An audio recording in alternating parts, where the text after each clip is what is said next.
አፍሪካ ለምዕተ ዓመታት በአውሮፓውያን ቅኝ ግዛት መከራዋን አይታለች። አፍሪካውያንም በምድራቸው እንደ ሰው ሳይቆጠሩ በባርነት ማቀዋል፣ ሚሊዮኖችም አልቀዋል።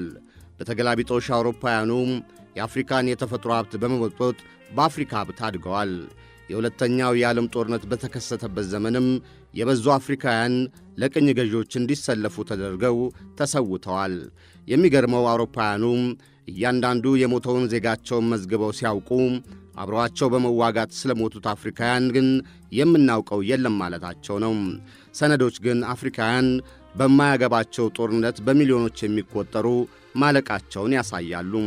የዚህን ለአፍሪካውያን ያልተገባ እልቂት ጦርነት ማብቃትን ተከትሎም ለአህጉሪቱ የምሥራች የሚሰኝ ሁነት ተከሰተ፣ የቅኝ ግዛት ዘመን ማክተም። ይህን ተከትሎም በ1960ዎቹ መጀመሪያ የበዙ የአፍሪካ አገሮች ከቅኝ ግዛት ነፃ ወጡ። ግን አፍሪካውያኑ ተቀዳጁት የተባለው ነፃነት ሙሉ አለመሆኑ ነው ተቃርኖ። ለዚህ የሚጠቀሰው ደግሞ የቀድሞ ቅኝ ገዢ የአውሮፓ አገሮቹም ሆኖም አሜሪካ የእጅ አዙር ቅኝ አገዛዝ መቀጠሉ ነው።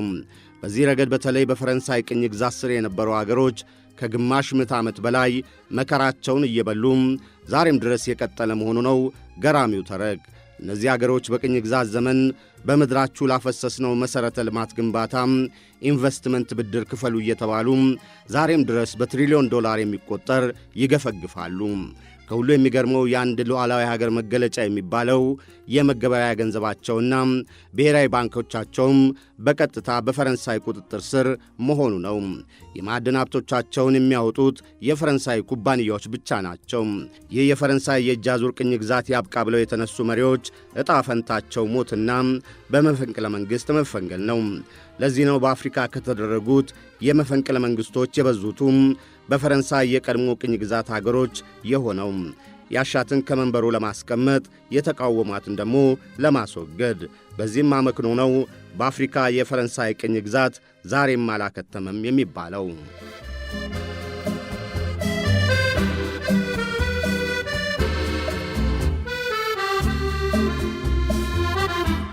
የሁለተኛው የዓለም ጦርነት ማብቃት በአፍሪካ ቅኝ ግዛት ያበቃ ዘንድ ገፊ ምክንያት እንደሆነ የበዙ የታሪክ ሊቃን ይስማሙበታል። አንድም በዘመናዊ የሰው ልጅ የሞራል እሳቤ የበቃው ነኝ የሚለው የምዕራቡ ዓለም የመሠረተው የባሪያ አሳዳሪ አይነት ሥርዓት ቆሜለታለሁ ከሚለው የሰው ልጅ እኩልነት አስተምሮ ጋር አለመሄዱ ነው። ሁለትም ከሁለተኛው የዓለም ጦርነት ይበልጥ ገዝፋ የወጣችው ሶሻሊስቷ ሶቪየት ኅብረት የነጻነት ትግሉን መደገፏ ነው። ከእነዚህ ባለፈ በብዙ ምክንያቶች እንደ ጎርጎሮሳውያኑ የዘመን አቆጣጠር 1960ዎቹ መጀመሪያ የአፍሪካ አገራት በቅኝ መገዛት ማብቂያ ብስራት ሆነም። በእርግጥ አፍሪካውያን በቀላሉ አይደለም በችሮታ ሉዓላዊነታቸውን የተሰጣቸው። ነፍጥ አንስተው ተዋግተውም ቅኝ ግዛትን ያሸነፉ ይበዛሉ። ይህም ቅኝ ገዢዎቹ አውሮፓውያን እስከ መጨረሻው ሬት እያላቸው ከአፍሪካ ቅኝ ግዛት መነቀላቸው ማሳያ ነው። በዚህ ረገድ የፈረንሳይ ለየት ይላል። ቅኝ ያዘቻቸውን የአፍሪካ አገሮች ሉዓላዊ አገር ለመሆን ወይም ከፈረንሳይ ጋር ለመቀጠል መፈለጋቸውን በሕዝብ ውሳኔ ይረጋገጥ ማለቷ ነው ገራሚው። እናም አፍሪካውያን ነጻነት ይሻለናል ብለው የፈረንሳይ ቅኝ ግዛት ከላያቸው ላይ በድምፃቸው አሽቀንጥረው ጣሉት።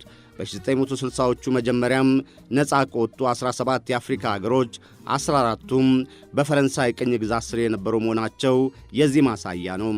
ይሁንና ፈረንሳይ የአልጄሪያን ነፃነት ልትሰጥ አልፈለገችም። እንዲያውም ከግዛቶቼ እንዳንዷ ነሽ ብላ አረፈችም። ወዳት ሳይሆን ነዳጅ ዘይቷን ፈልጋ መሆኑን ልብ ይሏል። ግና አልጄሪያን ነፃነታቸውን ለማስመለስ ነፍጥ አንስተው ፈረንሳይን አበሳ በሏት። ሳትወድ በግድ ከ2 ዓመት በኋላም ቢሆን ከአልጄሪያ ቅኝ ግዛትነቷ ተፈነገለች። ግና ሉዓላዊ ለሆኑ የአፍሪካ አገሮችም ነፃነትን ከመጀመሪያውም ፈረንሳይ ለመስጠት አለመፈለጓ ነው ተረኩ።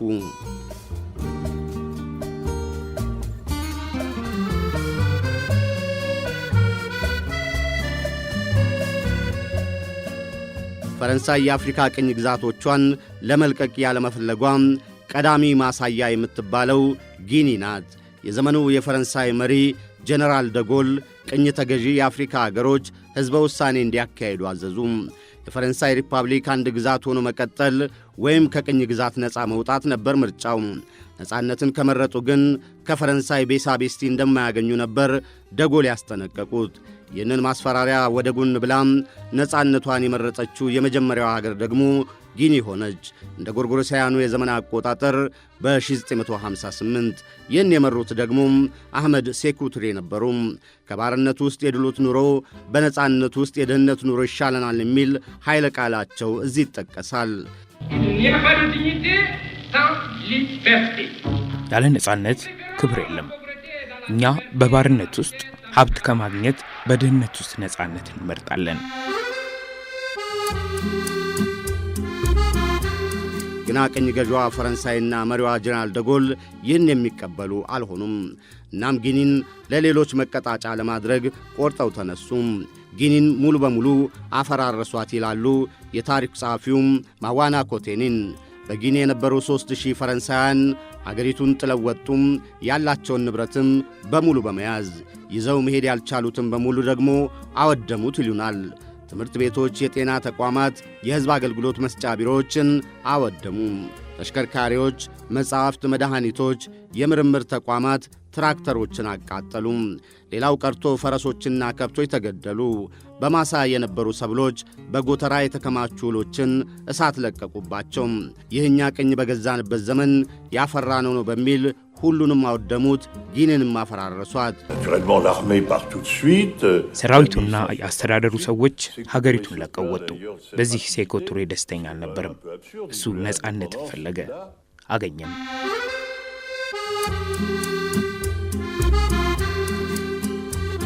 መልእክቱ ደግሞ ግልጽ ነበር ይላሉ ኮቲኒን።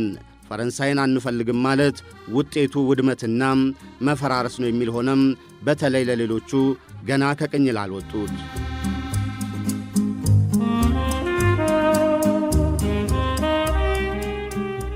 የጊኒው ከቅኝ ግዛት ነፃ መውጣት መሪና የመጀመሪያው የሀገሪቱ መሪ አህመድ ሴኩ ቱሬ በፈረንሳይ ሀገራቸው ብትወድምም የሚበገሩ አልሆኑም።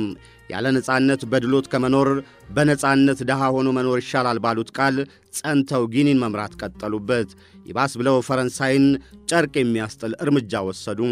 ጊኒ የራሷም የገንዘብ ኖት እንዲኖራት አደረጉም። የፈረንሳይ ፍራንክን በአፍንጫዬ ይውጣሏቸው። እናም ፓሪስ እንቅልፍ አጣች። ጊኒ ነፃነቷን ካገኘች ከጥቂት ቀናት በኋላ ጄኔራል ደጎል እንዲህ አሉ። ይህ የጊኒ ነፃነት የሚዘልቀው ለጥቂት ቀናት ነው፣ ከዛ በኋላ ይፈራርሳል።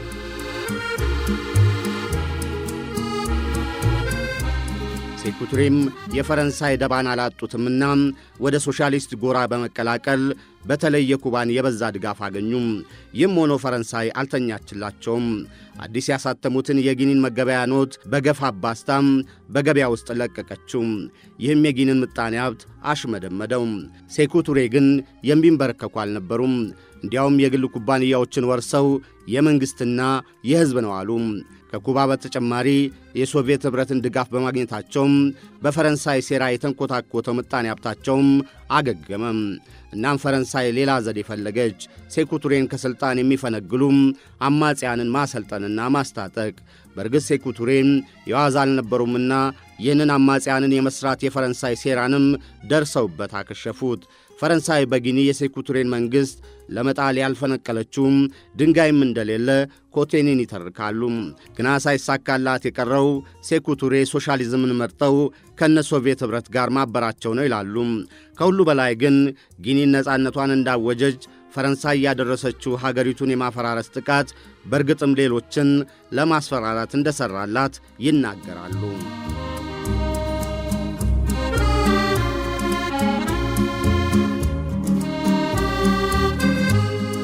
ፈረንሳይ የአፍሪካን ቅኝ ግዛቶቿን ዝም ብላ እንደማትለቅ ጊኒን በማፈራረስ ነበር ያሳየችው። ይህም ሆን ተብሎ በሌሎች ነፃ ባልወጡ አገሮች ላይ ፍርሃትን ለመልቀቅ ነበረም። በእርግጥ ይህ በቶጎ ተሳክቷል ይላሉ ሌላው የታሪኩ ጸሐፊ ጆን ዳሊ። ከነፃነት በኋላ የመጀመሪያው የቶጎ ፕሬዝዳንት የነበሩት ሲልቫኑስ ኦሎምፒዮም የፈረንሳይ ቅኝ ግዛት አካል ሆናም ቶጎ እንድትቀጥል በጀነራል ደጎል የቀረበው ስምምነትን ለመፈረም ፈቃደኛ አልነበሩም። ግና የጊኒ ሀገር መፍረስ አይነት ዕጣም በሀገራቸው እንዳይደርስ የፈረንሳይን ዕዳ ከፍላለሁ የሚል መሃል መንገድ መምረጣቸውን ነው ማስፈራሪያው ሰርቷል የሚያሰኘው። የሚገርመው ፈረንሳይ በቅኝ ግዛት ዘመን ከአፍሪካ የማዕድን ሀብትና ጥሬ ዕቃ ለማጋዝ የዘረጋቻቸውን መሠረተ ልማቶችን ነው የየሀገራቱ ዕዳ ብላ ማቅረቧ። ይህም የቅኝ ግዛት ዘመን ብድር ወይም ዕዳ ይሉታል ኮቴኒን። ይህም ያልተገባ ዕዳ መሆኑን የቶጎ የመጀመሪያው ፕሬዝደንት ኦሎምፒዮ ቢያውቁም የጊኒን አይነት የሀገር መፍረስ ፍራቻን ለማስቀረት እከፍላለሁ ማለታቸውንም የፈረንሳይ ሴራ ሰርቷል ማሳያው። የሚገርመው ቶጎ በየዓመቱ ክፈይ የተባለችው የቅኝ ግዛት ዕዳ በዘመኑ ከሀገሪቱ ዓመታዊ በጀት 40 በመቶ መሆኑ ነው። ኦሎምፒዮ ዕዳን ለመክፈል ቢስማሙም ከፈረንሳይ ሴራ ግን አልተረፉም። የዚህ ምክንያቱ ደግሞ ከአሜሪካ ከእንግሊዝና ከጀርመን ጋር ወዳጅነት መመሠረታቸው፣ ብድር መቀበላቸውም ነበረ። ሌላው ደግሞ የቶጎን የራሷን የመገበያያ ገንዘብ ኖት ማሳተማቸው ነው። ይህን የገንዘብ ኖት ባሳተሙ በሦስተኛው ቀን በፕሬዝደንትነት ለ2 ዓመት ያህል እንዳገለገሉ መፈንቅለ መንግሥት በሌሊት ውድቅት ተደረገባቸው። ይህም በፈረንሳይ ቅኝ በነበሩ አገሮች የመጀመሪያው መፈንቅለ መንግሥት ተብሎም በታሪክ ሰፍሮ ይገኛል። አስክሬናቸውም በነጋታው ከአሜሪካን ኤምባሲ በራፍ ተጥሎ ተገኘም። ማን ቢገድላቸው ይገርማቸዋል? በፈረንሳይ ጦር ውስጥ ያገለግል የነበረው ኤቴኔ ኢያዴማ። ኢያዴማ በወቅቱ ሥልጣን ባይዝም እንደገና ከ4 ዓመታት በኋላ መፈንቅለ መንግሥት አድርገው ቶጎን ለ38 ዓመታት ገዝተዋል። የፈረንሳይ የእጅ ሥራ ናቸውና።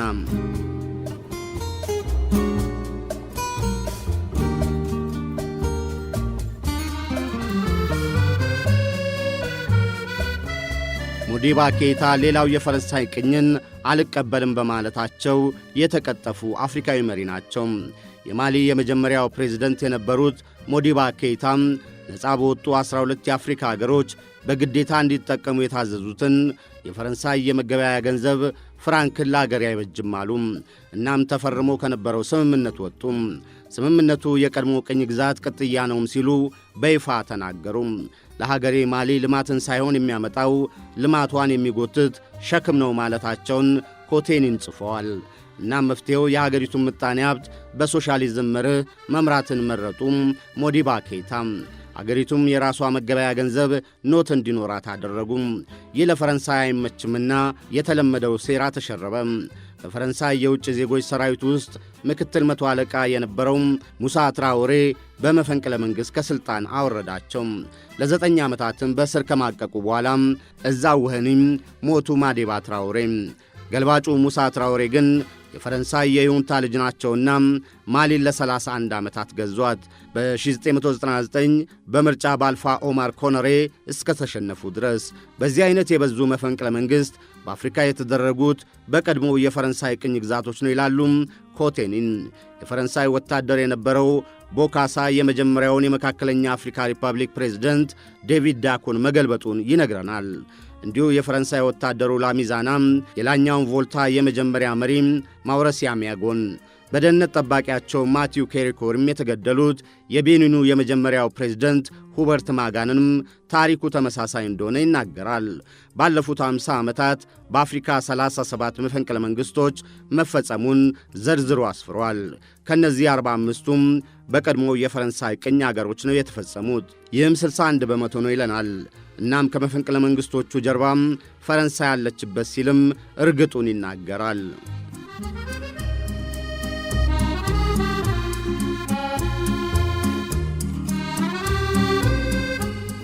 ፈረንሳይ የአፍሪካ ቅኝ ግዛቶቿን በእጅ አዙር መዘወሯ መገለጫ የምትባለው ጋቦን ናት። ፈረንሳይ ሳትወድ በግድ ከአልጄሪያ በነጻነት ተዋጊዎች ስትለቅ ነው በጋቦን ላይ ዓይኗን የጣለችው። ለዚህ መንስኤው ደግሞ ዋነኛው የነዳጅ ምንጯን አልጄሪያን ማጣቷ ነው። እናም ፈረንሳይ የነዳጅ ምንጭ ማጣት የለባትም፣ በቋሚነት ነዳጅ የምትዝቅበት ጀነራል ደጎል ሀገር ፈልጉ ብለው ባዘዙት መሠረት ነው ጋቦን የተመረጠችው። በነገራችን ላይ ይህን ያስፈጽም ዘንድ ኢልፍ የተባለው የፈረንሳይ የነዳጅ ኩባንያ የተቋቋመው ልክ የአፍሪካ አገሮች ከቅኝ ግዛት ነፃ መውጣት በጀመሩበት በ1960ዎቹ መሆኑ ደግሞ ኩባንያው የፈረንሳይ የእጅ አዙር ቅኝ አገዛዝ መሣሪያ ለመሆኑም ማስረጃ ነው ይላሉ ጆን ዳሊና ኮቴኒን። እናም የፈረንሳይ ኩባንያዎች የጋቦን ከርሰ ምድር የነዳጅ የማይነጥፍ ምንጫቸው አደረጉም። የአገሪቱ መሪ ገብርኤል ሊዮምባ ደግሞ እንደ እንቁላል የሚንከባከቧቸው ቅምጥል የፓሪስ ልጅ። ይሁንና እሳቸውና የቅርቦቻቸው በቅንጡ ኑሮ ቢሞላቀቁም ብዙሃኑ የጋቦን ሕዝብ ግን የምንዱባን ሕይወት ነበር የሚገፋው። እናም ይህ ይቀየር ዘንድ የተማሩ የሚባሉ የጦር መኮንኖች መፈንቅለ መንግሥት አደረጉባቸው። ፈረንሳይ ይህን ጊዜ ይህማ የሚደረግ አይደለም ብላ ጦር አዝምታ መፈንቅለ መንግሥቱን አክሽፋ እሳቸውንም ከሞት አተረፈቻቸው። ወደ መንበራቸው በተመለሱ ጊዜ በተአምር ከሞት አመለጥኩ፣ ዕድሜ ለፈረንሳይ አሉ፣ ገበሩላትም።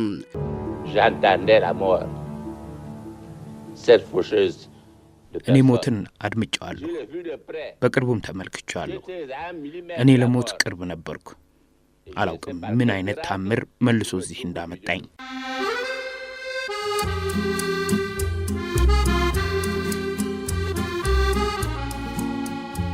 ገብርኤል ሊዮምባም ባረጁ ጊዜ ፈረንሳይ የምትዝቀው ነዳጅ እንዳይቋረጥ መላ ዘየደች። ፕሬዝደንቱ ከዛ ቀደም ያልነበረም የምክትል ፕሬዝደንትነት ሹመት እንዲሰጡ አደረጉም። የቅርብ አማካሪያቸው የነበሩት ኦማር ቦንጎ ነበር የተመረጡት። ምባ ሲሞቱም ኦማር ቦንጎ ያለ ምርጫ ከመንበሩ ተቀመጡም።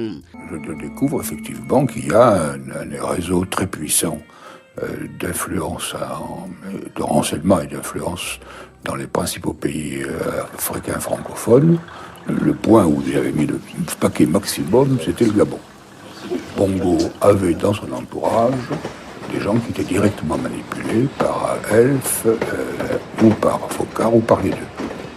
የፈረንሳይኛ ተናጋሪ የአፍሪካ ሀገሮችን የሚያሽከረክር እጅግ ኃያል የሆነ መረብ መዘርጋቱን ደርሼበታለሁ። ዋነኛ ትኩረቱ ደግሞ ጋቦን ነበረች። ፕሬዝዳንት ቦንጎ እንደፈለጉ በሚሽከረከሩት ሰዎች ነበር ዙሪያውን የተከበበው። እነዚህ ደግሞ የነዳጅ ኩባንያ የኢልፍ ወይንም የጃክ ፎካ ሰዎች ነበሩ። ለ42 ዓመታትም ገዙም። የፈረንሳይ ተመራጭ ናቸውና ይላሉ የታሪኩ ጸሐፊዎች።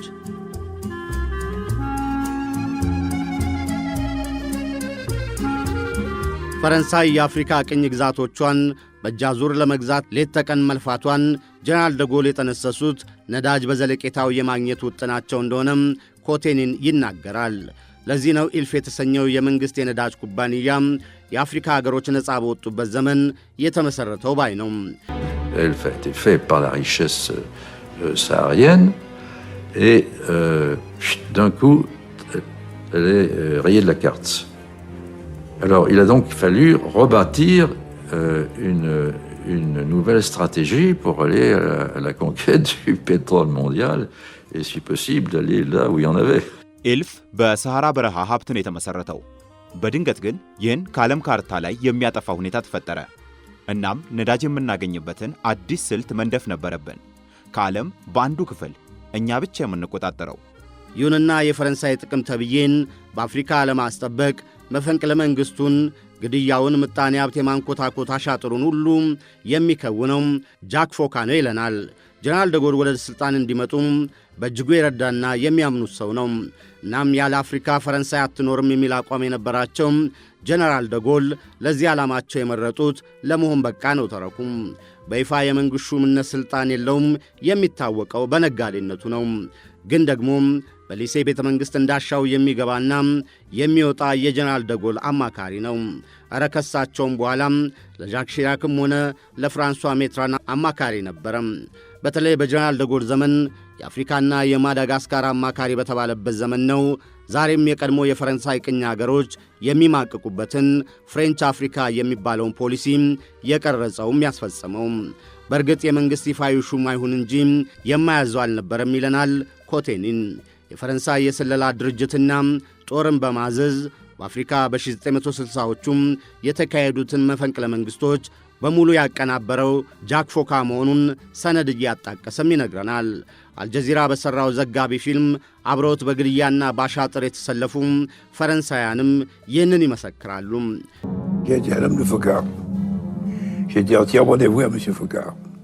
እኔ የፎካ ሰዎች ከነበሩት አንዱ ነኝ። ለሱም ሙሉ በሙሉ ታማኝ ነበርኩ። እኔ ሁልጊዜ እሱ አድርግ ያለኝን አደርጋለሁ። ጥሩ ምክርም ይሰጠኝ ነበር። እናም አደንቀዋለሁ።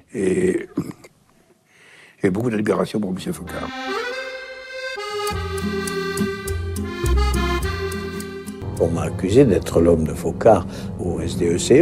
Je n'ai jamais nié. በፈረንሳይ ስለላ ድርጅት ውስጥ እኔ የፎካ ሰው እንደሆንኩኝ ይነገራል። በርግጥ እኔ ከሱ ጋር መስራቴን አልክድም። ይሁንና የሰራሁት ለፈረንሳይ ጥቅም ነው። Tout à fait particulières qui sont que le renseignement a besoin d'une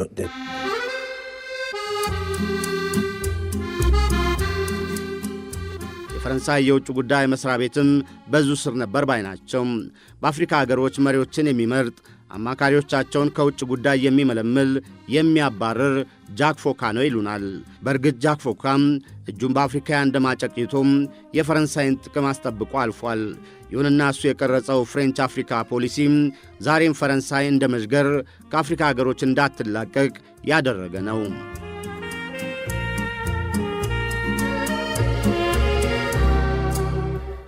በጃክ ፎካ የተጠነሰሰው ፍሬንች አፍሪካ ይፋዊ ስሙም የፈረንሳይና የቀድሞ የአፍሪካ ቅኝ ግዛቶቿም የትብብር ስምምነት እንደማለት ነው።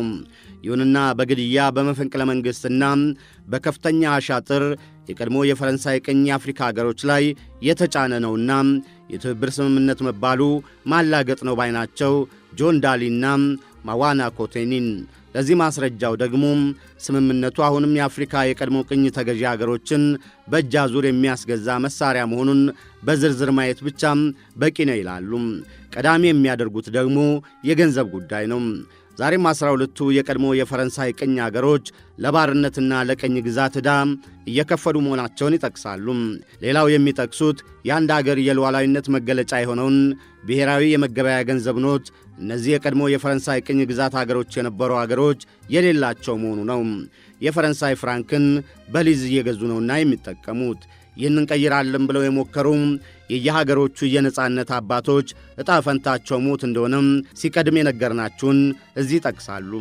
የሚገርመው የእነዚህ አፍሪካ ሀገሮች ብሔራዊ ባንክ በፈረንሳይ ብሔራዊ ባንክ መዘወሩ ነው።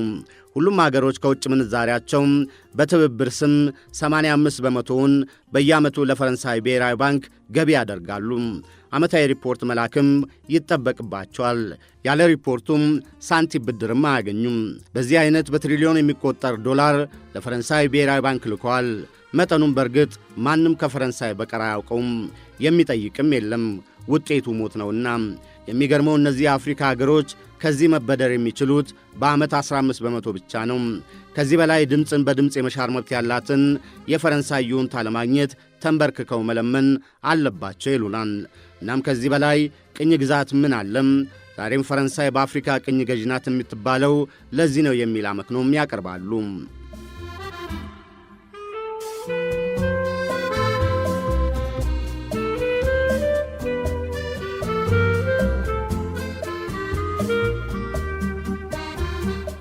የፍሬንች አፍሪካ ስምምነት ተብየው የእጅ አዙር ቅኝ አገዛዝ መሳሪያ መሆኑን ማሳያ የሚሉት ሌላው ማስረጃ ደግሞ ስለ ማዕድን ልማት የሰፈረው ነው።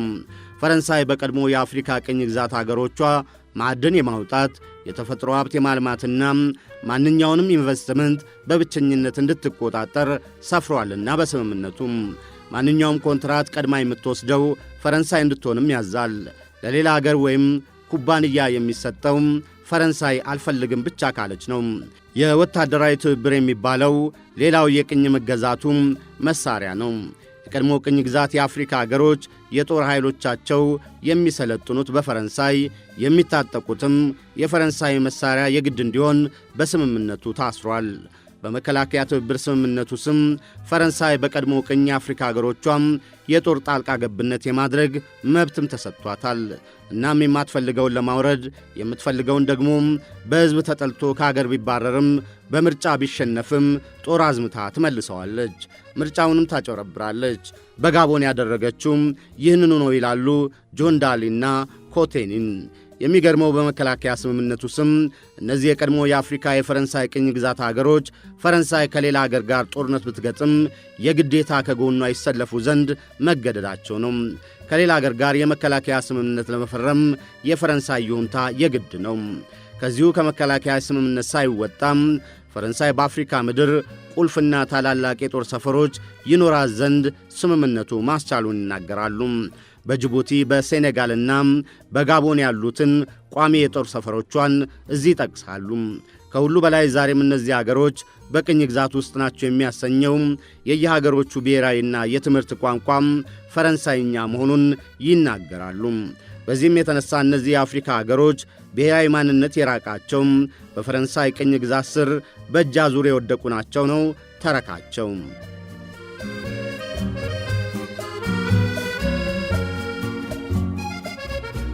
የፓን አፍሪካኒዝም አቀንቃኙና ከአፍሪካ ባለራዕይ መሪዎች በቅኝ ገዢዎቹ በእንጭጩ የተቀጩት የጋናው ኳሚ ንኩሩማ ከግማሽ ምዕተ ዓመታት በፊት ምዕራባውያን አፍሪካን የሚበዘብዙበት አዲሱ ዘዴ በእጅ አዙር ቅኝ ግዛት ነው ሲሉ የተነበዩት የደረሰባቸው የቀድሞ የፈረንሳይ ቅኝ ግዛት የሚባሉት አገሮች የበዙቱ በምዕራብ አፍሪካ የሚገኙ ናቸው።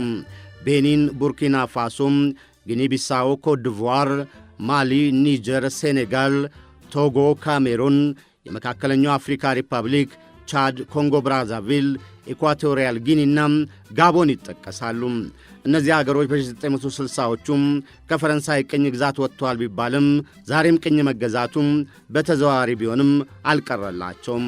ፈረንሳይ ከአፍሪካ ጥቅሟን ለማስጠበቅ በተለይ የነዳጅ አቅርቦት እንዳይቋረጥባት ከግድያ እስከ ምጣኔ ሀብት አሻጥር በመፈጸም እነዚህን አገሮች ማስገበሯ ይነገራል።